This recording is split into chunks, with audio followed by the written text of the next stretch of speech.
왜냐하면 자백은 증거의 왕이니까요. B는 금전적 불이익이 더 심대하고 뇌물 공여 부분은 선처해 주겠으며 향후 관급공사 수주에 제한이 생기는 부정당 업자 제재도 없게 해주겠다는 검찰의 말을 믿고 돈을 주었다고 자백을 하게 됩니다. A는 1,000만 원 정도만 뇌물로 인정하면 검사님이 선처해 주실 거다라는 수사관의 말에 넘어가 뇌물을 수수했다고 자백하게 됩니다.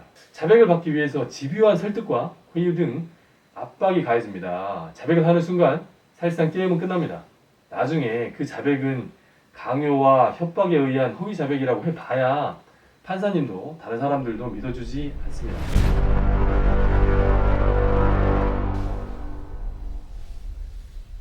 한치 않은 일을 했다고 누군가로부터 고소를 당하신 분들, 자신이 먼저 당한 일 때문에 너무 화가 나서 뭔가를 하긴 했는데 그 때문에 고초를 겪고 계신 분들, 이유야 어떻든 뭔가를 하긴 했는데 누군가 자신에게 과하게 책임을 묻는 상황이 발생해서 당황해하고 계신 분들 있으실 겁니다.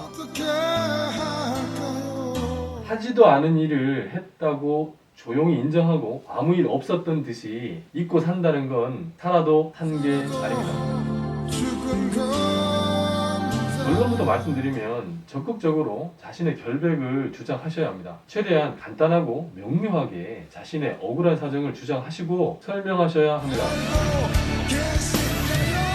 사람이 지구라는 별에 와서 한평생 오손도손 사이좋게 지내고 소풍을 즐기듯 살다가 원래 있던 곳으로 돌아가면 참으로 좋겠지만 살다 보면 꼭 예기치 못한 일이 생기게 마련입니다. 내가 가해자가 될 수도 있고 피해자가 될 수도 있습니다.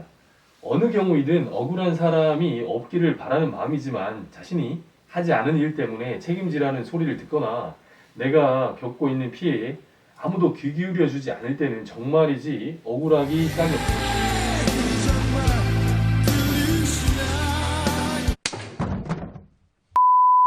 내가 겪은 일에 대해 보고 들은 사람이 많으면 억울한 상황이 없거나 덜 생깁니다.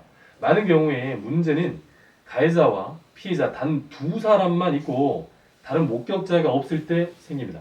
한 사람은 돈을 줬다고 하고 다른 한 사람은 받은 적이 없다고 하는 뇌물죄, 한 사람은 강제로 당했다고 하고 다른 한 사람은 강제성이 없었다고 하는 강간죄, 한 사람은 때린 적이 없다고 하고 다른 한 사람은 맞은 적이 있다고 하는 폭행죄 등이 그렇습니다.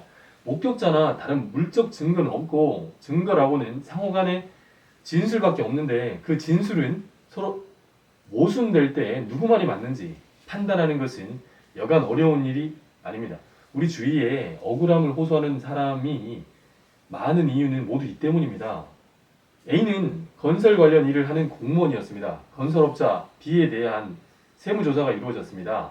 B의 장부에 2년간 매달 A 이름 옆에 300에서 500만 원 정도의 금액이 기재되어 있었습니다. 세무당국은 뇌물공여 혐의가 의심된다며 검찰에 수사를 의뢰하였습니다. A는 수사기관의 수사를 받게 됩니다. 검찰은 먼저 건설업자 B를 불러 전방위로 압박을 가합니다. 불법 하도급 탈세 정황을 포착한 뒤에 A에게 뇌물을 주었음을 자백하라고 B를 압박합니다. B는 돈을 주었다고 할 경우 뇌물공여죄로 처벌될 수도 있어서 주저하였지만 불법 하도급과 조세포탈이 문제될 경우 금전적 불이익이 더 심대하고 뇌물공여 부분은 선처해 주겠으며 향후 관급공사 수주에 제한이 생기는 부정당 업자 제재도 없게 해주겠다는 검찰의 말을 믿고 돈을 주었다고 자백을 하게 됩니다. A는 B에게 돈을 받은 것은 맞지만 이는 B가 하는 렌트카 사업에 투자한 뒤 수익금을 받은 것이라고 주장합니다. 처음에 A는 완강히 뇌물로 돈 받은 사실을 부인합니다. 수사관은 말합니다.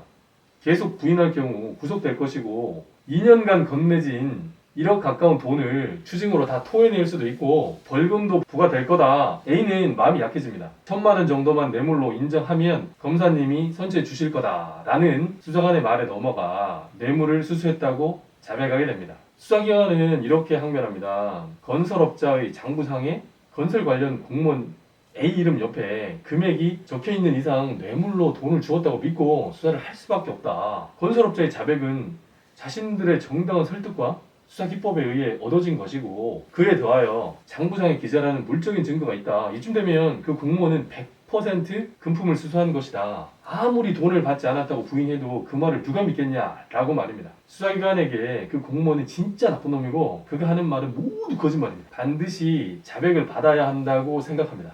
왜냐하면 자백은 증거의 왕이니까요. 자백을 받기 위해서 집요한 설득과 회유 등 압박이 가해집니다. 자백을 하는 순간 사실상 게임은 끝납니다. 나중에 그 자백은 강요와 협박에 의한 허위 자백이라고 해봐야 판사님도 다른 사람들도 믿어주지 않습니다. 여러분이 변호사라고 상상을 해보십시오. 공무원이 뒤늦게 말을 뒤집어서 자신이 진짜로 뇌물을 받은 사실이 없다고 하면서 억울함을 풀어달라며 여러분을 찾아왔습니다. 여러분은 어떻게 그 공무원의 억울함을 풀어줄 수 있겠습니까? B가 A에게 건넨 돈은 뇌물일까요? 투자 수익금일까요? 팩트는 하나일 건데 팩트가 무엇인지 알아내는 일이 결코 쉽지는 않은 것 같습니다. 죄를 지은 사람이 있는데 증거가 없어서 처벌을 못할 수도 있습니다. 석연치 않은 일을 한 것은 있지만 그 정도가 불법적인 일은 아니었음에도 수사기관의 감언이설에 속아 처벌받게 되는 경우도 있습니다. 일은 두 사람이 있을 때 생겼습니다. 두 사람의 말은 정반대입니다. 건설업자가 했다는 돈을 주었다는 진술은 뇌물죄 적극적 증거가 됩니다. 반면 건설 공무원 입장에서는 돈을 받지 않았다고 하면 끝나는 게 아니고 건설업자의 말이 신빙성이 없다는 또 다른 주장을 증명해내야 합니다. 건설업자의 진술은 수사기관의 강압 때문에 마지못해 한 것이기 때문에 믿을 수 없다거나 자신 또한 수사기관의 말에 속아 진술을 했다거나 등등 실체상 건드릴 것이 없으면 절차상 건드릴 게 있는지 집요하고도 적극적으로 자신의 결백을 주장하셔야 합니다. 장부에 금액이 기재되어 있는 이유는 돈을 빌려주고 나서 기재해 놓은 것일 수도 있고 뇌물 아닌 다른 많은 이유가 더 있을 수도 있다고 하겠습니다. 아무튼 쉽지 않은 상황일수록 자신의 결백을 적극적으로 주장하셔야 합니다. 끝날 때까지 끝난 게 아닙니다. 끝까지 가셔야 합니다. 감사합니다.